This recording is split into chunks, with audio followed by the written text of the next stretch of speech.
بسم اللہ الرحمن الرحیم۔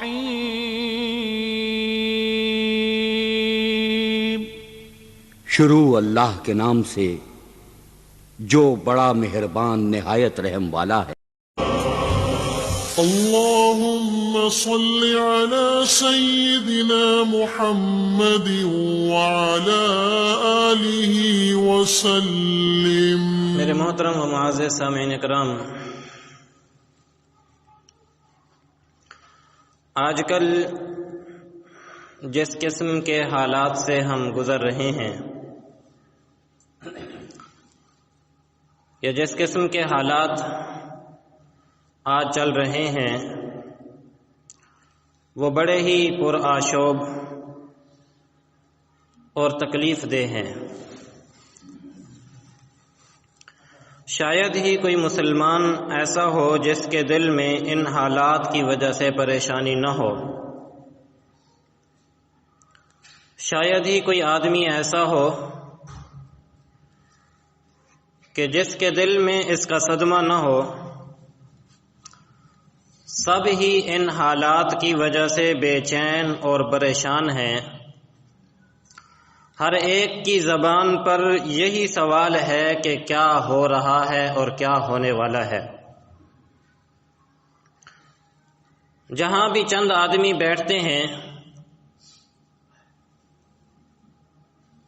تو ان کی گفتگو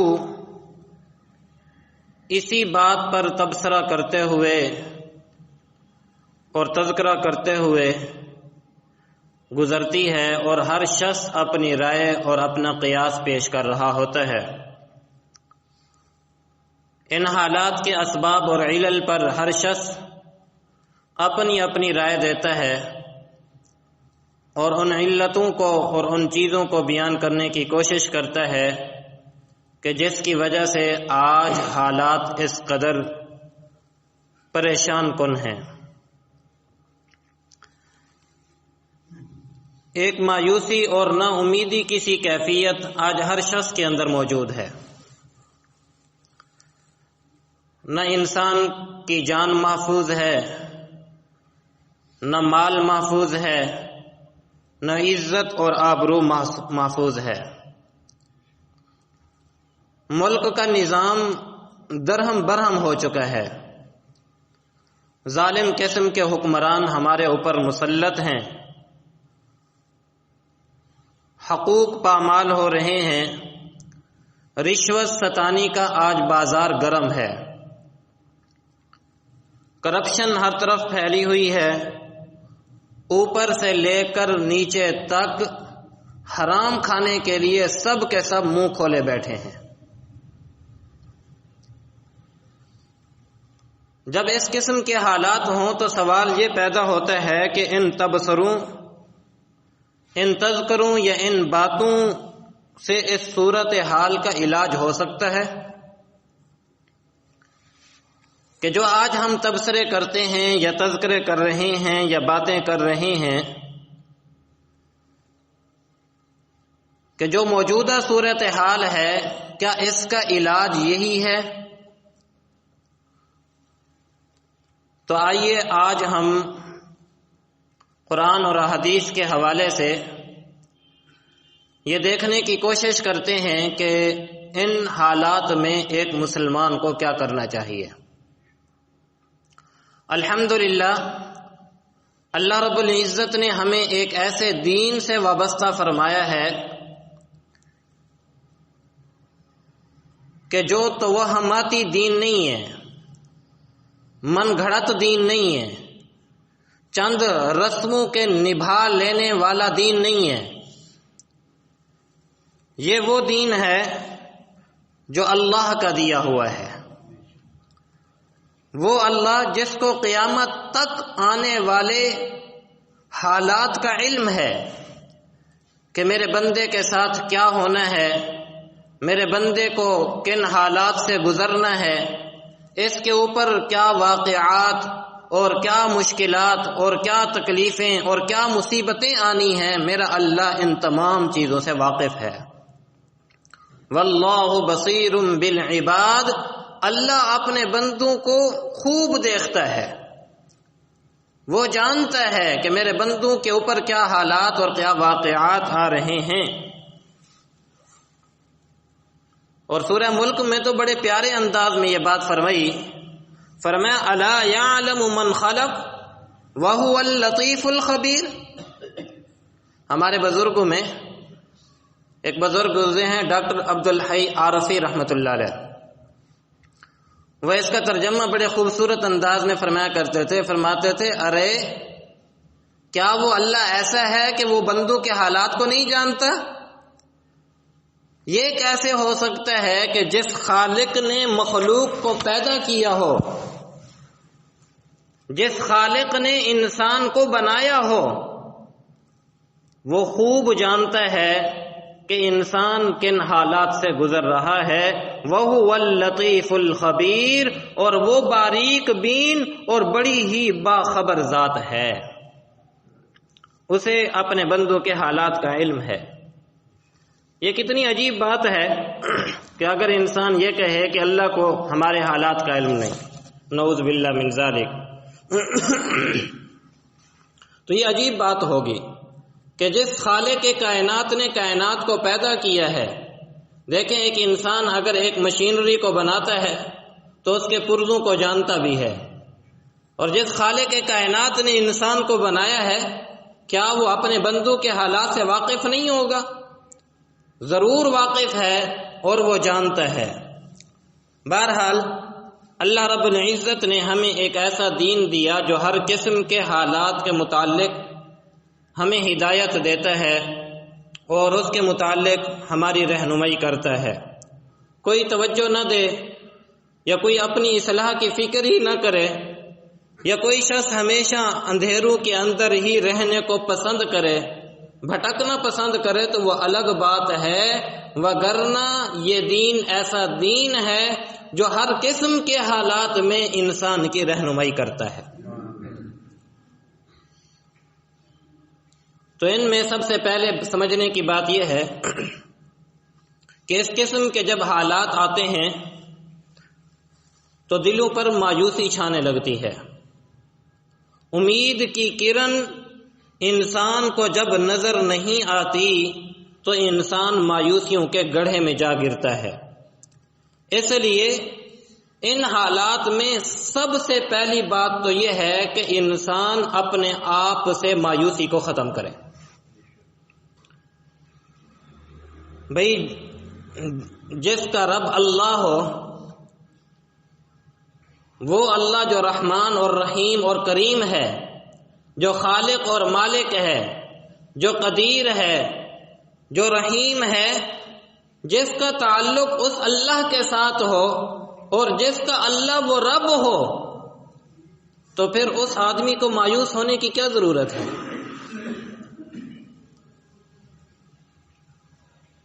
ہمارے حضرت جی ایک واقعہ سناتے ہیں، فرماتے ہیں کہ بچہ چھوٹا ہوتا ہے نا، چھوٹا،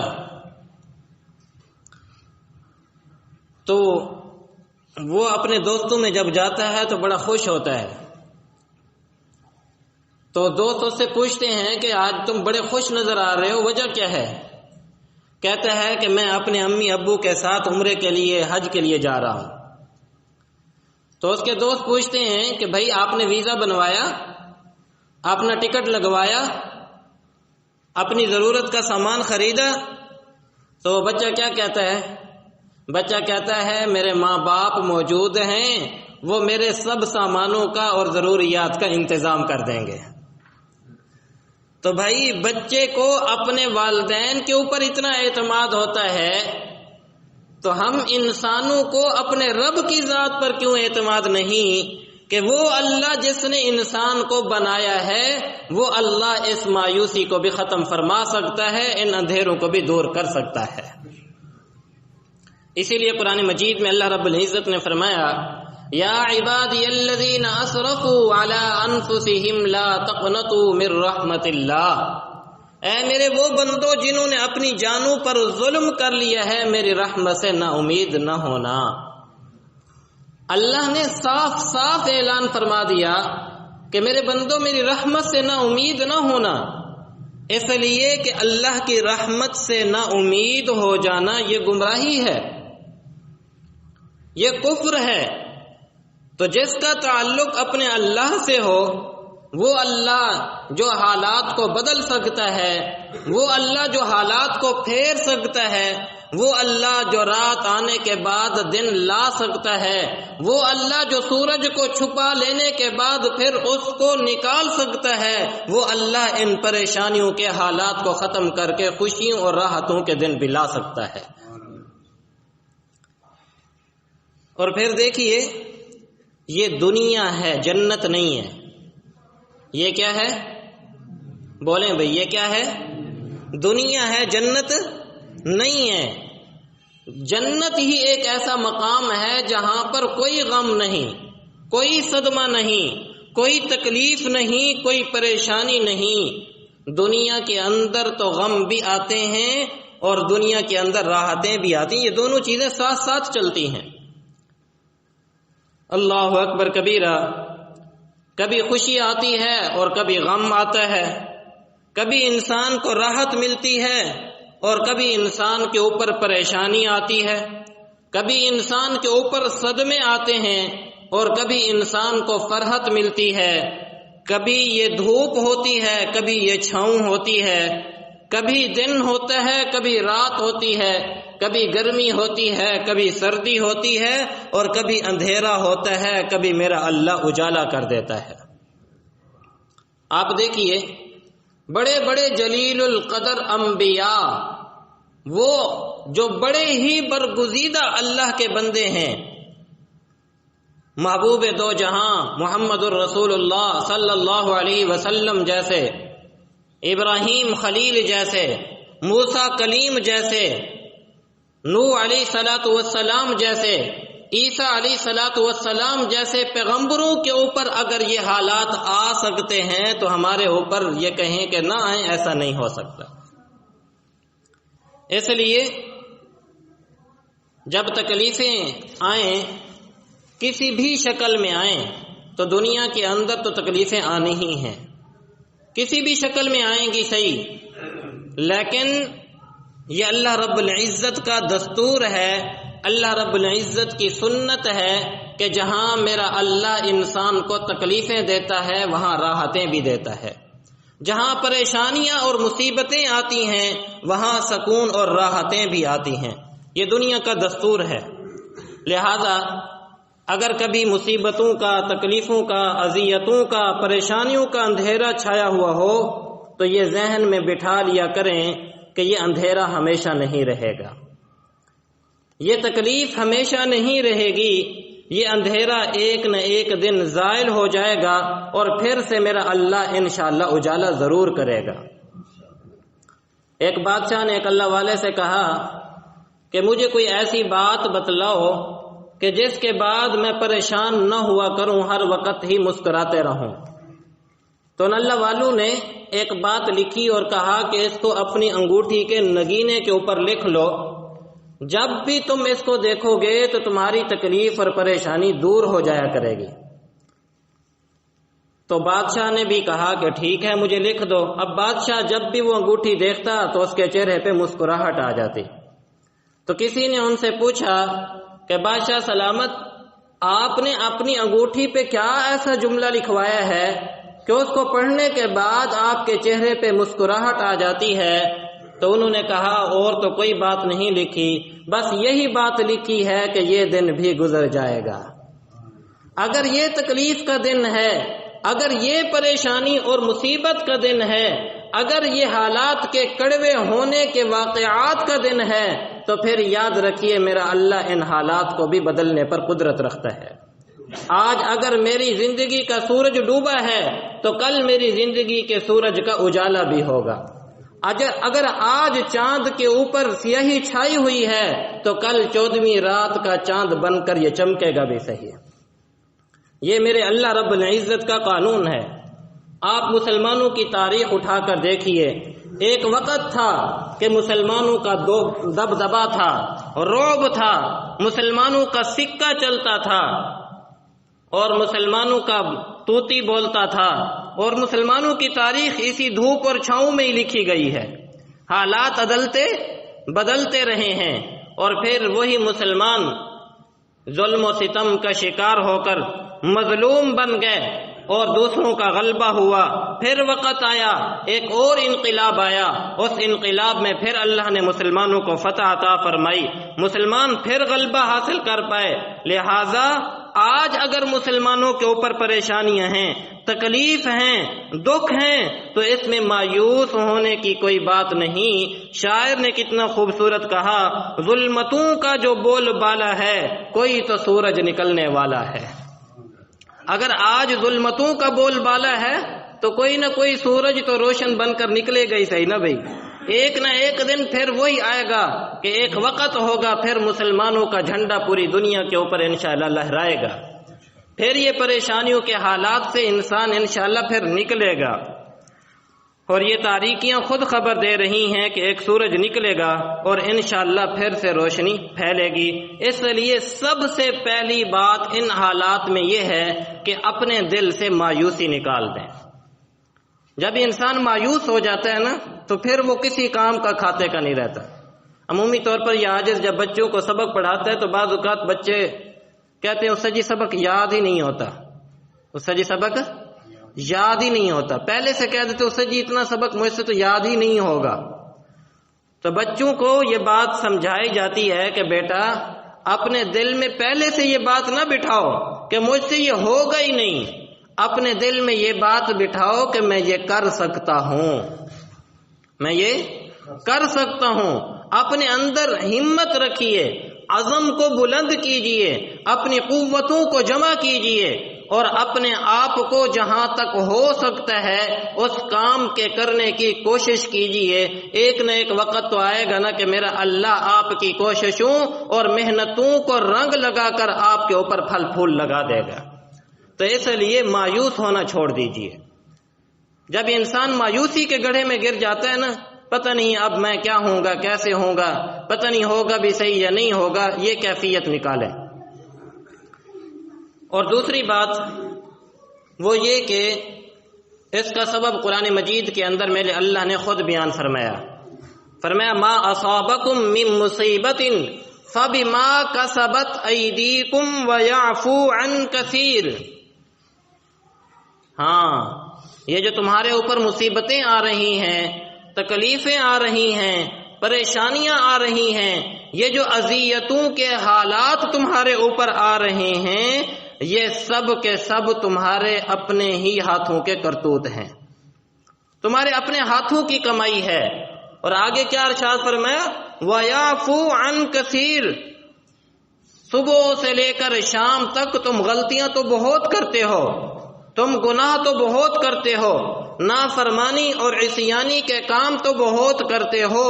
اگر ہم ہر تمہاری غلطی کے اوپر تمہیں پکڑنا شروع کر دیں تو پھر یاد رکھو وَلَوْ يُؤَاخِذُ اللَّهُ النَّاسَ بِمَا كَسَبُوا مَا تَرَكَ عَلَى ظَهْرِهَا مِن دَابَّةٍ، تو اس دنیا کے اوپر کوئی چیز باقی نہ رہے، ہم سب کو ہلاک کر دے، ختم کر دے۔ یہ تو اللہ کی مہربانی ہے کہ ہماری بہت ساری خطاؤں کو اللہ ویسے ہی کیا کر دیتے ہیں، معاف فرما دیتے ہیں۔ اگر ہماری ایک ایک خطا کے اوپر ہماری پکڑ شروع ہو جائے تو ہم اس دنیا کے اوپر رہنے کے قابل ہی نہیں رہتے ہیں۔ اس لیے اس بات کو اپنے ذہن کے اندر بٹھانے کی کوشش کیجئے کہ جو کچھ اس وقت میرے اوپر حالات آ رہے ہیں یہ میرے ہی اپنے عملوں کے کرتوت ہیں، میرے ہی عملوں کا نتیجہ ہے جس کی وجہ سے میرے اوپر مصیبتیں اور پریشانیاں ہیں۔ حضرت مولانا حضرت ڈاکٹر عبدالحی عارفی رحمۃ اللہ علیہ فرمایا کرتے تھے کہ اللہ نے دنیا کے اندر عمل اور رد عمل کا جوڑ بنایا ہے، یعنی جو انسان عمل کرتا ہے اس کا ری ایکشن، اس کا رد عمل بھی میرا اللہ دنیا کے اندر اس کو دکھاتا ہے۔ آپ دیکھیے بعض اوقات انسان کو یہ محسوس ہوتا ہے کہ بھئی یہ عمل کا جوڑ میں رد عمل کے ساتھ مناسبت نہیں رکھتا ہے۔ مثال کے طور پر انسان جھوٹ بولے، غیبت کرے یا گناہ کرے تو اس سے بد امنی یا فساد کا کیا تعلق ہے، معاشرے کے بگاڑ کا کیا تعلق ہے۔ حالانکہ ہماری نظر میں ہو یا نہ ہو، اللہ کی قدرت اور حکمت کے اندر انسان کے ان عملوں کا معاشرے کے اندر بگاڑ کے ساتھ بہت گہرا تعلق ہے۔ یا اس کی مثال یوں سمجھیے کہ جیسے نماز ہے، اب نماز ایک فریضہ ہے، ایک اچھا عمل ہے، لیکن اس کا تعلق ایک ملک کی فتح کے ساتھ یا ایک قلعے کی فتح کے ساتھ یا سیاسی فتح کے ساتھ کیا ہو سکتا ہے؟ بظاہر تو انسان کو نظر نہیں آتا، لیکن سچی بات یہی ہے کہ ہمارے ان عملوں کا تعلق ان حالات کے ساتھ گہرا ربط رکھتا ہے۔ اس کی ایک دلیل دوں گا۔ غزوہ خندق کا موقع ہے، نبی علیہ الصلوۃ والسلام نے بھی اپنے مبارک پیٹ کے اوپر پتھر باندھ رکھے ہیں، صحابہ کرام نے بھی اپنے پیٹ کے اوپر بھوک کی وجہ سے پتھر باندھ رکھے ہیں۔ خندق کھودی جا رہی ہے، دشمن کا خوف سر کے اوپر مسلط ہے، سخت آندیاں چل رہی ہیں، مسلمان پریشان ہیں، بھوک اور افلاس کا دورہ ہے، ہر انسان پریشان نظر آ رہا ہے۔ اور اسی کھودائی کے دوران ایک پتھر ظاہر ہوا، صحابہ نے عرض کیا یا رسول اللہ صلی اللہ علیہ وسلم وہ پتھر ٹوٹ نہیں رہا۔ آپ صلی اللہ علیہ وسلم کدال لے کر تشریف لائے اور اس کے اوپر پہلی ضرب ماری تو آپ صلی اللہ علیہ وسلم نے فرمایا کہ مجھے کسرا کے محلات دکھلائے جا رہے ہیں کہ اللہ ان کو مسلمانوں کے ہاتھوں پر فتح فرما دیں گے۔ دوسری ضرب لگائی تو آپ صلی اللہ علیہ وسلم نے ارشاد فرمایا کہ مجھے قیصر روم کے محلات دکھلائے جا رہے ہیں کہ اللہ ان کو بھی مسلمانوں کے ہاتھوں فتح عطا فرمائیں گے۔ پھر تیسری ضرب لگائی تو آپ صلی اللہ علیہ وسلم نے فرمایا کہ مجھے صنعاء اور یمن کے محلات دکھلائے گئے، اللہ رب العزت انہیں بھی فتح عطا فرمائیں گے، ان کے اوپر بھی فتح عطا فرمائیں گے۔ اب جو منافقین تھے وہ بڑے ہنسنے لگے، تمسخر اڑانے لگے کہ بھوک کی حالت یہ ہے کہ پیٹ کے اوپر پتھر باندھ رکھے ہیں، افلاس اتنا ہے، دشمن کا خوف سر کے اوپر مسلط ہے، سارے کافر اکٹھے ہو کے مسلمانوں کو نوچنے اور ختم کرنے کے لیے آ چکے ہیں، حفاظت کے لیے لڑنے کے لیے اسلحہ نہیں ہے کہ خندق کھودی جا رہی ہے کہ دشمن ہم تک نہ پہنچ سکے، اور بشارتیں دی جا رہی ہیں قیصر اور روم کے محلات کے فتح ہونے کی۔ تو اب مجھے بتائیے، اب یہاں کدال کی ضرب لگنا، ادھر محلات کی فتح کا آپس میں کیا جوڑ ہے؟ بظاہر تو کوئی جوڑ نظر نہیں آ رہا، بظاہر کوئی تعلق نظر نہیں آ رہا ہے، بظاہر ظاہری طور پر کوئی آپس میں مناسبت نظر نہیں آ رہی ہے، لیکن قربان جائیے گویا اللہ یہ بتلا دینا چاہتا ہے میرے بندو جب تم میرے راستے میں قربانی پیش کرو گے، اس طرح تکلیف اور اذیت اٹھاؤ گے میرے راستے میں، تو میں تمہیں اس طرح کی فتح عطا فرماؤں گا کہ دنیا کی قوتیں تمہارے قدموں کے نیچے ہوں گی۔ تو گویا میرے اللہ نے انسان کو سمجھا دیا۔ محمود ایک بادشاہ، مسلمانوں کا بادشاہ گزرا ہے، بہت نیک دل اور مسلمان حکمران تھا۔ عیسائیوں نے ایک مرتبہ ایک بحری بیڑا بھیجا اور اس بحری بیڑے کے اندر بہت زیادہ تعداد کے اندر فوج مسلمانوں کے اوپر حملہ کرنے کی غرض سے آئی۔ جب بادشاہ کو پتہ چلا تو یہ مسجد میں گیا اور مسجد میں ساری رات اللہ رب العزت کے سامنے سر سجدے میں رکھ کے دعا مانگتا رہا اور روتا رہا۔ جب صبح کی نماز ہوئی، نماز پڑھ کر یہ باہر نکلا تو سامنے سیڑھیوں کے اوپر ان کی ملاقات ایک اللہ کے ولی سے ہو گئی۔ جب ملاقات ہوئی تو بادشاہ نے کہا آپ اللہ کے نیک ولی ہیں، آپ اللہ کے پسندیدہ بندے ہیں، مقرب ہیں، دعا فرما دیجئے کہ اللہ ان دشمنوں کے بیڑے کو تباہ و برباد کر دے کہ وہ بڑی قوت لے کر مسلمانوں کے اوپر حملہ آور ہوا ہے۔ تو اللہ کے ولی نے ان کے چہرے کی طرف دیکھ کر فرمایا کہ رات کے تمہارے رونے نے دشمن کے بحری بیڑے کو غرق کر دیا ہے۔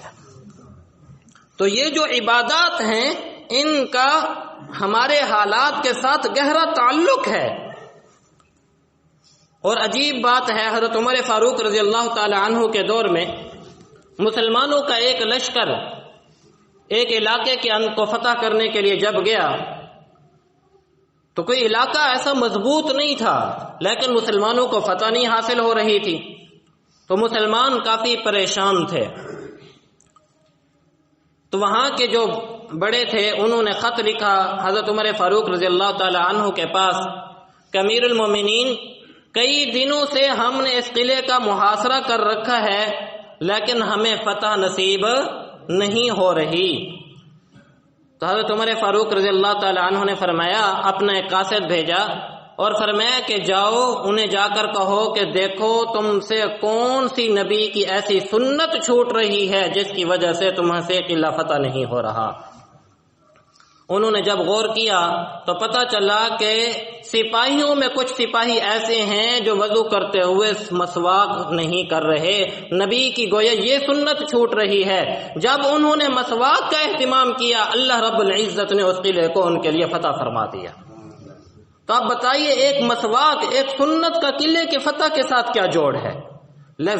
بظاہر آنکھیں یہی دیکھ رہی ہیں کہ ان اعمال کا تعلق نہیں ہے، ظاہراً جوڑ نہیں ہے، لیکن خدا کی قسم ہماری نظر میں نہ ہو، اللہ رب العزت کی قدرت اور حکمت کے اندر ہمارے اعمال کا حالات کے ساتھ گہرا تعلق ہے، گہرا جوڑ ہے۔ ہم سمجھتے ہیں جی ہماری نماز پڑھنے سے کیا ہوگا، ہم سمجھتے ہیں جی ہمارے نیک بننے سے کیا ہوگا، ہم سمجھتے ہیں جی ہمارے فلاں کام کرنے سے کیا ہوگا۔ نہیں، اس کا اثر شاید آپ کو نظر نہ آئے، آپ کو سمجھ میں نہ آئے، لیکن اس کا اثر کہاں کہاں تک پہنچتا ہے آپ اس بات کا اندازہ نہیں لگا سکتے۔ اللہ رب، ابھی ایک دل میں بات ذہن میں آئی، واقعہ ہمارے پاس ایک مرتبہ ایک ساتھی کسی غیر ملک میں تشریف لے گئے تھے، واپس آئے۔ یہ بات ہم سب کے لیے قابل غور ہے۔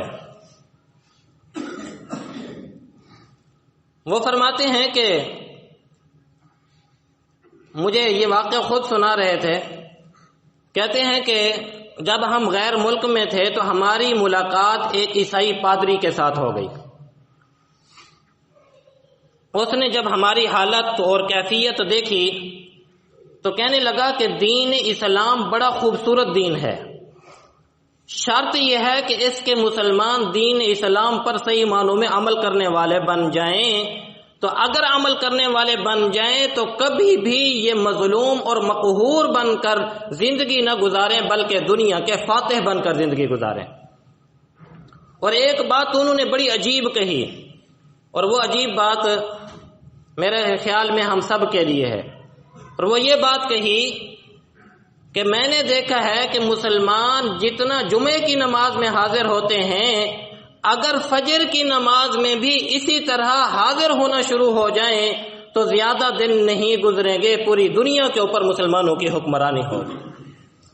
اگر ایک عیسائی یہ بات سمجھتا ہے کہ ان کے نیک اعمال کا تعلق انسان کے حالات کے ساتھ ہے، تو مجھے بتائیے ایک مسلمان کو بھی سمجھنا چاہیے کہ ایک مسلمان کا تعلق، اس کے اعمال کا تعلق حالات کے ساتھ ضرور ہے۔ ایک اور دلیل سنیے، نبی کریم صلی اللہ علیہ وسلم نے ارشاد فرمایا کہ تم اپنے حکمرانوں کو برا بھلا نہ کہا کرو۔ کیا فرمایا؟ تم اپنے حکمرانوں کو برا بھلا نہ کہا کرو، بلکہ اگر تمہارے اوپر ایسے حکمران مسلط ہو جائیں تو تم اللہ کی طرف رجوع کیا کرو۔ تمہارا اللہ کی طرف رجوع کرنے کا فائدہ یہ ہوگا کہ اللہ ظالم حکمرانوں کی بجائے تمہیں نیک حکمران عطا فرما دیں گے۔ تو حالات کے ساتھ تعلق بنا یا نہ بنا؟ اب ہونا تو یہ چاہیے تھا نا کہ ظالم حکمران تھا، ہم تو یہی کرتے ہیں نا، روڈوں کے اوپر کھڑے ہو کے احتجاج کر لیا، ہم نے جی دکانیں بند کر لیں، ہم نے ان کو گالیاں دے دیں، ان کو برا بھلا کہہ دیا، میٹکوں کے اندر بیٹھ کر آپس میں گپیں لگا کر ان کی یہ برائی، ان کی یہ برائی، ان کے یہ کرتوت، ان کے یہ کرتوت کہہ کے بات کو چھڑا دیتے ہیں۔ حالانکہ عمل کا حل یہ نہیں ہے، حالات کی پریشانی کا حل اللہ کے نبی صلی اللہ علیہ وسلم نے کیا فرمایا کہ تم اپنے آپ کو درست کر لو، اللہ تمہارے حکمرانوں کو بھی درست فرما دے گا۔ تو اعمال کا تعلق حالات کے ساتھ بنا یا نہیں بنا؟ تو اس لیے ہمیں اپنے حالات کو درست کرنے کی ضرورت ہے۔ جب تک ہم اپنے حالات کو درست نہیں کریں گے، یاد رکھیے یہ مہنگائیاں، یہ پریشانیاں، یہ مصیبتیں اسی طرح بڑھتی ہی چلی جائیں گی۔ آپ سوچیں کہ حکمران کے تبدیل ہونے سے مہنگائی ختم ہو جائے یا حکمرانوں کے تبدیل ہونے سے حالات ٹھیک ہو جائیں، ایسے نہیں ہو سکتا۔ جب تک ہم اپنے آپ کو درست نہیں کریں گے اس وقت تک حالات درست نہیں ہو سکتے ہیں۔ اس لیے سب سے پہلے اپنے حالات کا جائزہ لینا چاہیے۔ ویسے کہنے کو تو ہم سب کہہ دیتے ہیں، جس سے بھی پوچھ لیں وہی یہ کہے گا کہ بھئی ہمارے ہی عملوں کی شامت ہے، ہمارے اپنے ہی کرتوت ہیں۔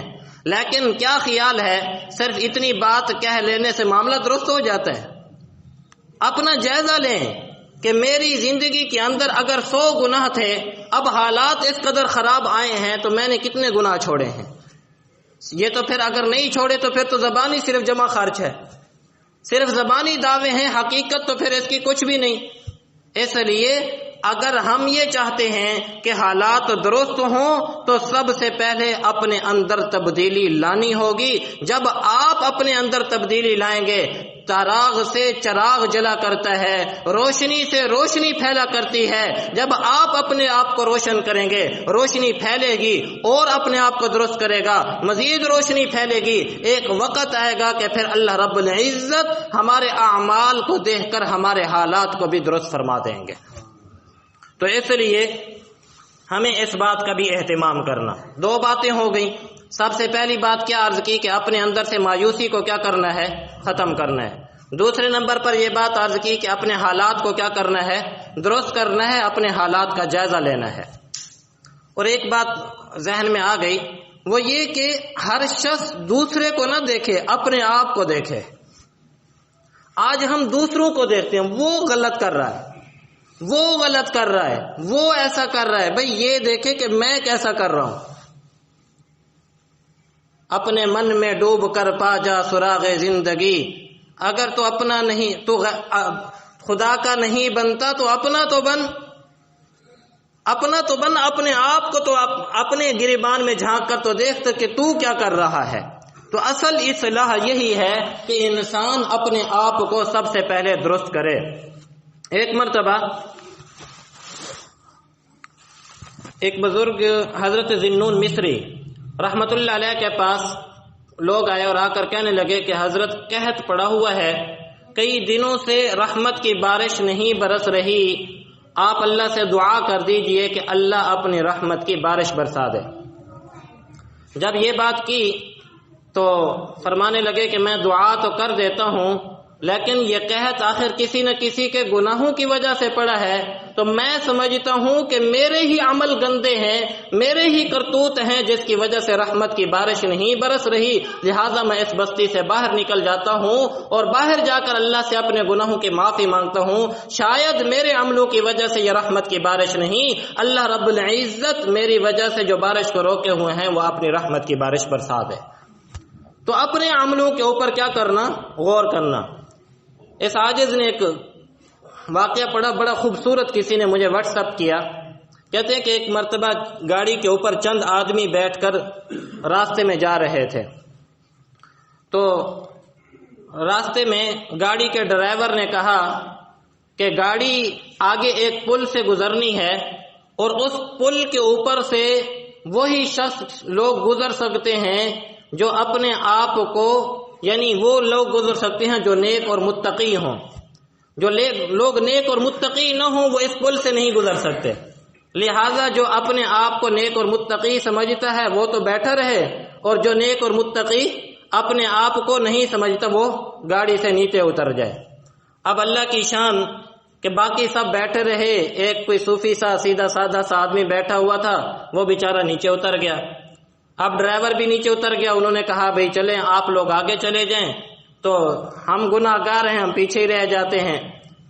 تو اب وہ نیچے اتر گیا، انہوں نے گاڑی سٹارٹ کی، آگے چل پڑے۔ جب پل کے اوپر پہنچے تو وہ سب کے سب نیچے گرے اور سب کے سب ختم ہو گئے۔ اب یہ دو آدمی اللہ سے معافی مانگی اور معافی مانگ کے آگے چلے، اللہ رب العزت نے انہیں پل سے پار کر دیا۔ واقعہ لکھنے کے بعد کہتا ہے مصنف کہ یہ بات اصل میں ہمارے اوپر ہے کہ ہر شخص یہ سمجھے کہ میں گناہ گار ہوں۔ جب اپنے آپ کو گناہ گار سمجھ کے اللہ سے معافی مانگے گا تو اللہ رب العزت اس حالات کے پل سے بھی اس کو اسی طرح باہر نکال دیں گے۔ تو اس لیے سب سے پہلے اپنے حالات کے اوپر غور اور فکر کرنا۔ آخری بات عرض کر دوں، وہ یہ کہ ہمیں آیت کریمہ کا کثرت کے ساتھ ورد کرنے کی بھی ضرورت ہے۔ لا الہ الا انت سبحانک انی کنت من الظالمین۔ اور یہ دعا کس کی؟ حضرت یونس علیہ السلام کی، کہ جب حضرت یونس علیہ السلام مچھلی کے پیٹ میں چلے گئے، اب دیکھیے ایک زندہ آدمی تاریکیوں میں چلا جائے، اندھیروں میں چلا جائے، پریشانی کے حالات سے دو چار ہو، گھٹن کا ماحول ہو، اور پھر اس حال کے اندر وہ لا الہ الا انت سبحانک انی کنت من الظالمین کا ورد کر رہے ہیں۔ اللہ نے فرمایا کہ انہوں نے یہ تسبیح کی، فاستجبنا لہ فنجیناہ من الغم، ہم نے ان کی اس تسبیح کو قبول فرما کر انہیں اس غم سے، اس اندھیرے سے، اس تاریکی سے، اس روشنی کے، اس پریشانی سے نکال کر ہم انہیں روشنی کے اندر، راحت کے اندر، سکون کے اندر لے آئے۔ آگے بڑی عجیب بات کی، وَكَذَلِكَ نُنْجِي الْمُؤْمِنِينَ، کیا فرمایا؟ وَكَذَلِكَ نُنْجِي الْمُؤْمِنِينَ۔ اب ہر آدمی نے تو مچھلی کے پیٹ میں نہیں جانا، کیا خیال ہے ہم سب مچھلی کے پیٹ میں کوئی گئے ہوئے ہیں؟ نہیں، لیکن قربان جائیے رب کے قرآن پر، رب کے کلام پر۔ اللہ نے یہ بات فرمائی کہ جس طرح یونس علیہ السلام پریشانی کی کیفیت میں تھے، تکلیف میں تھے، مصیبت میں تھے، اگرچہ وہ ظاہری طور پر مچھلی کا پیٹ تھا، میرا مومن بندہ بھی دنیا کے حالات کی مچھلی کے پیٹ میں ہوگا۔ جب وہ بھی لا الہ الا انت سبحانک انی کنت من الظالمین کا ورد کرے گا تو میں بھی اسے حالات کی کشتی سے نکال کر، اس بھنور سے نکال کر راحت اور سکون کی زندگی عطا فرما دوں گا۔ تو ہمیں بھی چاہیے کہ یہ تین باتوں کا اہتمام کریں، ایک تو مایوسی ختم کریں، دوسرا اپنے حالات کا جائزہ لیں، تیسرا لا الہ الا انت سبحانک انی کنت من الظالمین کا ورد کریں۔ امید ہے کہ ان ہمارے اعمال کی وجہ سے اللہ رب العزت ہمارے حالات کو بدل دیں گے۔ دعا ہے اللہ ہم سب کو سمجھنے اور عمل کی توفیق نصیب فرمائے۔